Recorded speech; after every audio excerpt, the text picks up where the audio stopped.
क्या है, एक ईवीएस शिक्षिका ने अपने छात्रों के लिए चिड़ियाघर एक क्षेत्र भ्रमण फील्ड ट्रिप का आयोजन किया। ठीक है, तो उसने क्या किया, क्षेत्र भ्रमण, यहाँ पे क्या जाएगी, चिड़ियाघर जाएगी, जू जाएगी। निम्नलिखित में से कौन चिड़ियाघर की यात्रा के लिए सबसे उपयुक्त उद्देश्य है? तो सबसे उपयुक्त उद्देश्य कौन सा है यहाँ पे? तो यहाँ पे जो सबसे उपयुक्त उद्देश्य है, तो क्वेश्चन नंबर 74 है। तो जो उद्देश्य हैं वो कौन कौन से हैं? तो सबसे उपयुक्त उद्देश्य क्या है, जानवरों से संबंधित अवधारणाओं को जोड़ना, क्रिया कौशल को बढ़ावा देना, और डी क्या है आपका, चिड़ियाघर में छात्रों को सीखने का आंकलन करना। तो आपका ऑप्शन सेकंड हो जाएगा। नेक्स्ट हमारा क्वेश्चन है, क्वेश्चन नंबर 75 है। यहाँ पे कह रहे हैं, एक ईवीएस शिक्षिका ने अपने छात्रों को जानवरों के बारे में पढ़ाया और उन्हें निम्नलिखित कार्य करने के लिए कहा। एक टीचर ने किसी के बारे में पढ़ाया, यहाँ पे जो है जानवर एनिमल्स के बारे में पढ़ाया। अब क्या क्या उसने क्या है, निम्नलिखित कार्य करने के लिए कहा। क्या कहा कि आसपास के विभिन्न जानवरों के नाम लिखिए, विभिन्न जानवरों की गतिविधियों का अवलोकन करो, अवलोकन के आधार पर जानवरों को श्रेणियों में वर्गीकृत करो, जानवरों को परिभाषित करो। तो उपयुक्त में से कौन सा प्राथमिक स्तर के छात्रों के लिए उपयुक्त नहीं है? तो प्राथमिक स्तर के छात्रों के लिए कौन सा उपयुक्त नहीं है? तो क्वेश्चन नंबर हमारा कौन सा था, 75 था। कौन उपयुक्त नहीं है? तो डी क्या है, जानवरों को परिभाषित करो। तो क्या है हमारा जो डी है, तो केवल डी, तो डी क्या है, वो छात्रों के लिए उपयुक्त नहीं है। नेक्स्ट हमारा क्वेश्चन है, क्वेश्चन नंबर है 76। हरियाणा के सीमांतवर्ती राज्य हैं। तो देखिए 76, हरियाणा के जो सीमांतवर्ती राज्य कौन से हैं? हिमाचल प्रदेश है, राजस्थान है और उत्तर प्रदेश है। नेक्स्ट हमारा क्वेश्चन है, क्वेश्चन नंबर 77 है। तो यहाँ पे कह रहे हैं कि कथन ए तथा आर को ध्यान से पढ़ें तथा निम्नलिखित प्रश्नों के उत्तर दें। तो ए दे रखा है कि रेशम का कीड़ा अपनी मादा को उसकी गंध से कई किलोमीटर दूर से उसकी पहचान कर लेता है। आर कह रहे हैं कि कुछ मादा कीड़े फेरीमोनस छोड़ते हैं जिसकी गंध को नर कीड़े पहचान लेते हैं। तो निम्नलिखित में से सही उत्तर का चुनाव करना है। तो इसमें से जो सही उत्तर है वो आपका 77 का जो सही उत्तर है वो आपका कौन सा है?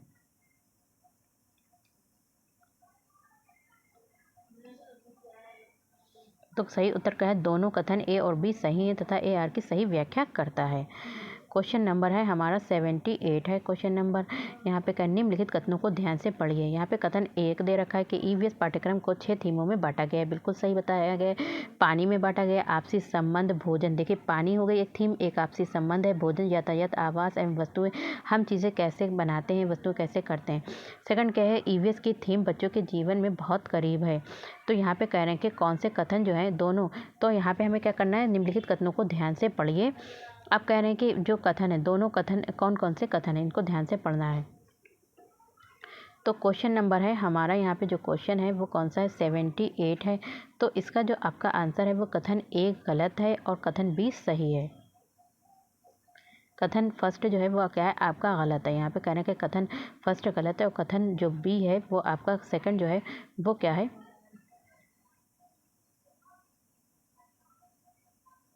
सही है। तो आपका ऑप्शन हो जाएगा 4।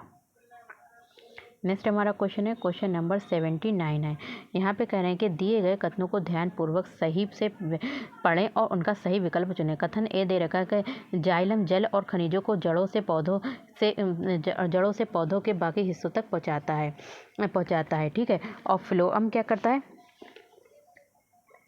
जो जाइलम जल को और खनिजों को पहुँचाता है। ठीक है, और यहाँ पे कह रहे हैं कि जो फ्लोअम है तो वो क्या करता है, भोजन को पत्तियों से पौधों के विभिन्न भागों में स्थानांतरित करता है। तो इसमें से हमें जो है सही कथन को पहचानना है। तो क्वेश्चन नंबर हमारा 79 है। कौन सा है, 79। तो इसका ऑप्शन क्या है, ए और बी दोनों ही सही हैं। क्या है, ए और बी दोनों ही सही हैं। नेक्स्ट हमारा क्वेश्चन है, तो क्वेश्चन नंबर है हमारा 80। व्यापक मूल्यांकन का अर्थ है एक छात्र का मूल्यांकन करने का समग्र तरीका। जैसे व्यापक मूल्यांकन होता है तो उसका बच्चे का पूरे तरीके से हम मूल्यांकन करते हैं, जिसके तरीके से एक ईवीएस शिक्षक ईवीएस में व्यापक मूल्यांकन के लिए अपने छात्रों का आंकलन कर सकता है, वो है। तो वो क्या है, तो वो जो है वो क्या है, वो जो है आपका यहाँ इसमें देखिए यहाँ पे जो भी आपकी जो ईवीएस की आंसर की दे रखी है, जो भी आपके 2000, तो इसमें आपका कोई भी ऑप्शन ठीक नहीं दे रखा है, बल्कि यहाँ पे जो भी आंसर की में ऑप्शन दे रखा है आपका जेड ऑप्शन दे रखा है। ठीक है, नेक्स्ट हमारा क्वेश्चन, क्योंकि इसमें मैं आपको आंसर तो नहीं बता सकती, कहीं पर क्या माना गया होगा किसी ने, लेकिन हमारी जब आंसर की में ही इसका ऑप्शन नहीं दे रखा है तो मैं आपको क्या बताऊं। तो फिर नेक्स्ट हम देखते हैं क्वेश्चन को। नेक्स्ट क्वेश्चन को देखते हैं, क्वेश्चन नंबर 81 को देखते हैं। यहाँ पे कहते हैं रवि ने एक गिलास में जल लिया, उसने उसमें एक साबुत नींबू डाल दिया, फिर भी उस गिलास में बहुत सारा नमक डालता है, आधा चम्मच एक बार में। कुछ समय पश्चात उसने पाया कि कुछ समय के बाद क्या पाया उसने पाया कि जो नींबू जल में तैरने लगा है। तो नींबू जो है वो क्या है, जल में तैरने लगा है। नेक्स्ट हमारा क्वेश्चन है, क्वेश्चन नंबर 82 है। यहाँ पे निम्नलिखित में से कौन सा समूह प्राथमिक स्तर पर ईवीएस की थीमों को दर्शाता है। तो ईवीएस की थीमों को कौन दर्शाता है, तो ईवीएस की थीम दर्शाता है, देखिए परिवार भी आपकी थीम है, मित्र, यात्रा, प्राकृतिक संसाधन। तो ये क्या करता है, ईवीएस की थीम को, सॉरी एक मिनट, तो क्वेश्चन नंबर आपका कौन सा है, 82 है। तो 82 का क्या है, आवास, यात्रा, हम चीज़ें कैसे बनाते हैं। ठीक है, आवास, यात्रा, हम चीज़ें कैसे बनाते हैं और करते हैं। तो ये हमारी क्या है, ईवीएस की थीम है। नेक्स्ट हमारा क्वेश्चन है, क्वेश्चन नंबर 83 है। यहाँ पे कह रहे हैं कि अल ब्रूनी के बारे में निम्नलिखित कथनों को में से कौन सा कथन सही नहीं है। हमें रॉन्ग कथन को बताना है, तो सही उत्तर चुने। तो रॉन्ग कथन को देखना है। अल ब्रूनी जहाँ से आया था उसे आजकल उज़्बेकिस्तान कहते हैं, बिल्कुल सही कहते हैं। हज़ार से भी ज़्यादा साल पहले वो भारत आए थे। उसने भारत के उस समय के तालाबों के बारे में कुछ भी नहीं लिखा है। उसने अपने लेखों में भारत के में तालाब बनाने की तकनीक की प्रशंसा की है। तो ऑप्शन जो है वो आपका कौन सा है, 83 का 3 जो है वो कौन सा हो जाएगा, थर्ड ऑप्शन आपका ये क्या है, रॉन्ग है। उसने भारत के उस समय के तालाबों के बारे में कुछ भी नहीं लिखा है, तो बल्कि उसने बहुत सा कुछ लिखा है तालाबों के बारे में। नेक्स्ट हमारा क्वेश्चन है, क्वेश्चन नंबर 84 है। यहाँ पे दिया गया है, नीचे दिए गए कथन ए और बी पर विचार करना है। कथन ए दे रखा है कि बोरा असम में उपयोग की जाने वाले धान का एक सामान्य प्रकार है। ठीक है, बोरा चावल होता है। और बी कह रहे हैं कि धान की खेती चिकनी मिट्टी में अच्छी होती है एवं इस फसल को प्रचुर मात्रा में पानी चाहिए। निम्नलिखित में से सही कोड को चुनना है। तो निम्नलिखित में से सही कोड को चुनना है। तो क्वेश्चन नंबर आपका 84 है। तो ए और बी दोनों ही सही हैं। तो 84 का आपका क्या हो जाएगा, ए और बी दोनों ही सही हैं। नेक्स्ट हमारा क्वेश्चन है, क्वेश्चन नंबर है यहाँ पे 85 है। उस वस्तु का द्रव्यमान ज्ञात करें। देखिए द्रव्यमान इस तरीके से कोई क्वेश्चंस हर एग्जाम में पूछे गए हैं। देखिए आप जितने भी हमने PYQ सॉल्व कराए हैं, तो आप लोग इससे पहले फर्स्ट वाली जो मैराथन है उसमें भी देख सकते हैं और इस मैराथन में भी देख सकते हैं। तो क्या है, कह रहे हैं कि यहाँ पे कह रहे हैं कि उस वस्तु का द्रव्यमान ज्ञात करिए जिसका घनत्व 12 ग्राम मिलीलीटर है तथा आयतन 3 मिलीलीटर है। तो देखिए मैंने इसको एक्सप्लेन भी करके बताया है आपको। तो यहाँ पे जो कह रहे हैं कि उस द्रव्यमान का ज्ञान बताना है। तो यहाँ पे क्वेश्चन नंबर हमारा 85 है। तो इसका जो द्रव्यमान होगा वो कितना होगा, 36 ग्राम होगा। क्या होगा, 36 ग्राम होगा।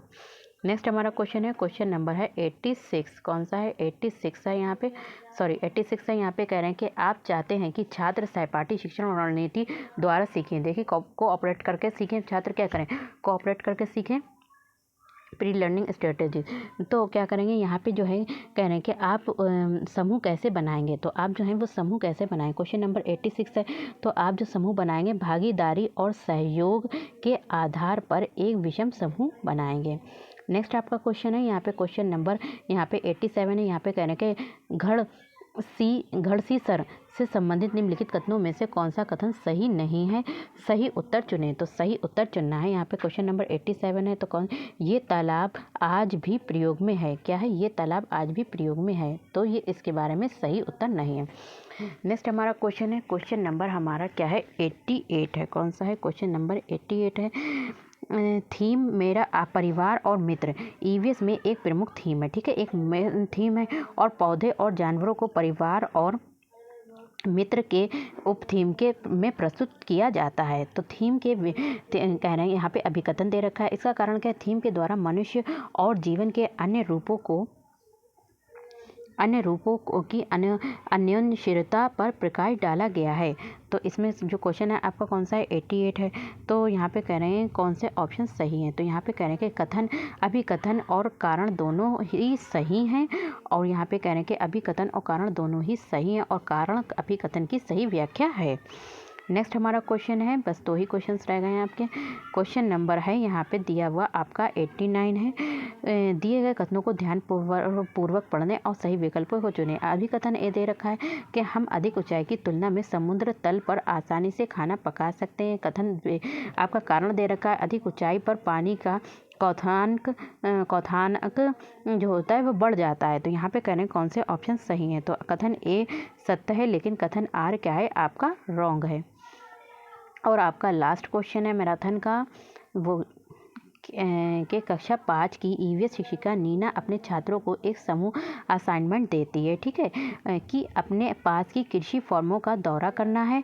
और क्या कर देती है यहाँ पे, और कृषि के दौरान किसानों द्वारा उपयोग किए जाने वाले, यहाँ पे कृषि हो रही है, ठीक है, यहाँ पे खेती हो रही है, तो वहाँ पर जो भी उपकरण यूज़ कर रहे हैं, उपकरणों और उनके द्वारा उगाई जाने वाली फसलों के बारे में जानकारी प्राप्त करनी है। तो एक टीचर यहाँ पे बच्चों से कहती है ये सब करके लाना है, उन्हें फ़ोटो भी कलेक्ट कर रिपोर्ट तैयार करनी है। यहाँ कौन सी प्रक्रिया कौशल सीखने के लिए संकेत को शामिल कर रही है, यहाँ पे शामिल है। तो यहाँ पे जो संकेत है शामिल है वो क्या है, इससे क्या होगा, प्रश्न करना। देखिए जब बच्चे क्या करेंगे, जहाँ पर कृषि हो रही है तो वहाँ पर जाएंगे, उनसे पूछेंगे कि आप लोग इसका क्यों उपयोग कर रहे हैं। तो बच्चे जहाँ पर जो किसान हैं, जो कृषि कर रहे हैं, तो उनके पास जाएंगे, उनसे प्रश्न पूछेंगे। तो और जो भी वहाँ पे टूल्स हैं, जो भी क्या कह रहे हैं कि जो भी वहाँ पे उपकरण हैं उनके बारे में पूछेंगे कि मतलब यहाँ पे आप इसका यूज़ क्यों कर रहे हैं, किसके लिए कर रहे हैं, इससे क्या होगा। तो वहाँ पे प्रश्न करना आएगा, बच्चों को अभिव्यक्ति करना आएगी। जब अभिव्यक्ति करेंगे, जब जो किसान है वो बच्चों को बताएंगे और बच्चे क्या हैं वही टीचर को बताएंगे, तो वहाँ पे अभिव्यक्ति भी करना आएगी और परिणाम भी निकालना आएगा। तो ये रहे क्वेश्चंस आपके, जो मैंने आपके जो भी 180 क्वेश्चंस इसमें कंप्लीट कराए और 180 क्वेश्चंस इससे पहले की जो मैराथन थी, मैराथन फर्स्ट में कंप्लीट कराएं। जिन लोगों ने वो मैराथन नहीं देखी तो उसे भी देख लीजिए, और जिन लोगों ने सीडीपी की मैराथन नहीं देखी उसे भी कंप्लीट देख लीजिए। तो 2 सीडीपी की मैराथन भी 2 आपकी आ जाएंगी पेपर फर्स्ट की, और ईवीएस की भी, क्योंकि इसमें 30 क्वेश्चन हैं। बाकी आपकी जो है हिंदी की मैं एक ही मैराथन लेकर आऊँगी, पेपर फर्स्ट और पेपर 2 की, और इंग्लिश की भी आपकी एक भी हो सकती है, 2 भी हो सकती हैं। वो तो आपके टाइम के अकॉर्डिंग है, क्योंकि लॉन्ग क्वेश्चंस होते हैं तो थोड़ा टाइम लग जाता है उसको बनाने में। तो मिलते हैं नेक्स्ट वीडियो में, तब तक के लिए आप लोग अच्छे से प्रैक्टिस कीजिए, और जो चीज़ें नहीं समझ में आ रही हैं उनको अभी से एक शॉर्ट नोट्स तैयार कीजिए, ताकि आपको अच्छे से चीज़ें उस टाइम लर्न हो जाएं। और जो भी जब आप एग्ज़ाम देंगे, ठीक है, तो सबसे पहले क्या करेंगे, आप लोग ये नहीं करेंगे कि जो भी आपके क्वेश्चंस हैं, आप क्वेश्चंस को, जैसे कि सीडीपी आपका पहला है पार्ट, फर्स्ट भाग सीडीपी है, तो आप सीडीपी को क्लियर कर लेंगे, ठीक है। सबसे पहले आप सीडीपी के 30 क्वेश्चंस पढ़ेंगे और उनको क्या करेंगे, उनके जो भी गोले फिल करना है तो उनके 30 गोले उनको फिल कर लेंगे, ठीक है। और जो क्वेश्चंस आपको नहीं आ रहा तो क्या करेंगे, आप उस क्वेश्चन को, आप जो भी आपकी जो क्वेश्चन बुक है, ठीक है, तो उसमें क्या कर लेंगे, आप टिक कर लेंगे, उसको आप छोड़ सकते हैं, बाद में कर सकते हैं। फिर क्या है, फिर आप ईवीएस के कर लेंगे। ईवीएस के आपने 30 क्वेश्चंस को पढ़ लिया, रीड कर लिया, और जो भी आपके आंसर हैं उनको देख लिया, फिर आपने उसको भी कर लिया। अगर ये गलती मत कीजिएगा कि पूरे पेपर को पढ़ लें और फिर बाद में आप गोले जब फिल करेंगे तो आपके पास इतना टाइम नहीं बचेगा, और उस टाइम आप जो है कंफ्यूज हो जाएंगे, क्योंकि आप सीटेट में इतने लॉन्ग क्वेश्चंस होते हैं कि आपके पास इतना टाइम नहीं होता है कि आप जो उसको दोबारा पढ़ें या फिर उनको सही से मैनेजमेंट कर रहे हैं टाइम। तो जिस टाइम क्वेश्चन पढ़ेंगे उसी टाइम आप अपने गोले को बिल्कुल फिल कर लेंगे। और रही बात फर्स्ट पेपर की, तो मैथ जो है वो सबसे लास्ट में करिएगा, और पैडागोजी, मैथ की पैडागोजी भी कर लीजिएगा, लेकिन जो है मैथ्स को सबसे लास्ट में करेंगे। तो मैथ्स को आप करेंगे 5th नंबर पे करेंगे, और जिसमें से सबसे पहले आप पैडागोजी के सारे क्वेश्चंस कर लेंगे, और बाद में आप जो भी मैथ्स के क्वेश्चन हैं वो बाद में करेंगे। अगर छूट जाते हैं, देखिए मैथ्स अगर छूट गया, लेकिन आपके 4 जो इधर हुए हैं वो सब कंप्लीट हो जाएंगे। और इसमें मैंने आपको पैराग्राफ भी सॉल्व करना बताया है, वो भी मैं आप जल्दी वीडियो लेकर आऊँगी। और आपका क्या बताया है कि कैसे आप जो है ट्रिक भी बताइए कि कैसे आप सॉल्व कर सकते हैं। तो मिलते हैं नेक्स्ट वीडियो में।